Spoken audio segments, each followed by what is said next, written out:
I'm Wilco Perini. I live in the Netherlands, in Enkhuizen.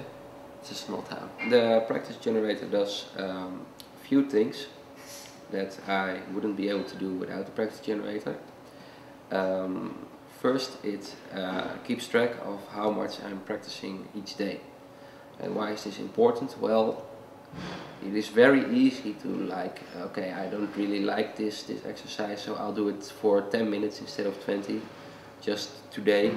And then after 8 minutes you think oh well, it's enough. So that's like 8 minutes of practice, which says now 20 to 20, because the practice generator does says you're going to practice for 20 minutes and you're not done until you're done.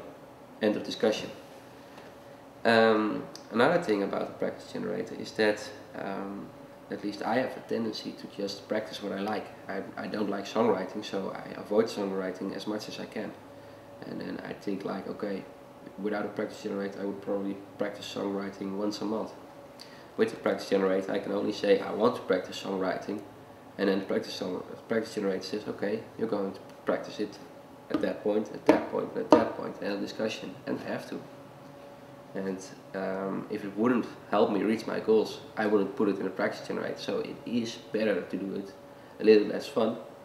But yeah, not everything can be fun, and the practice generator is just the foot up your thing to make sure you work hard. Who can tell you how many times per day do you have to practice sweep picking? How many times per week do you have to practice songwriting, oral skills, exercises you haven't even heard of yet? If you haven't heard of the exercise, how do you know how much time you need to invest every week, month, year, 10 years, whatever? And that isn't something you can just know.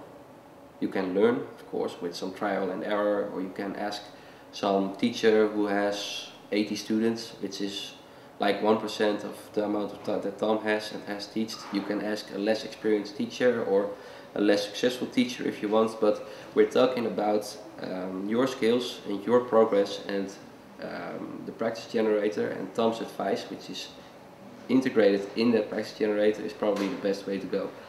It makes you do stuff. Looking at the practice generator, it's saying you need to do this and this and this exercise today. It's much more motivation to actually do those exercises than where you just think, okay, I'm just going to do some practice today. So that's one, it makes you practice more. And yeah, it makes you practice more. The second reason is it makes you practice the things you should practice. So you're thinking I'm not going to practice songwriting because I don't like it. Well, the practice generator just says you're going to practice that because you need to. So that's number two. And number three is that some exercises are better to practice them every day, just a little bit. And some exercises should be practiced once or twice a week for a longer time, or a longer period of time, like half an hour or 1 hour or whatever. Depends on how much time you have to practice. And the practice generator knows all this and makes sure that you're practicing every exercise as efficient as possible.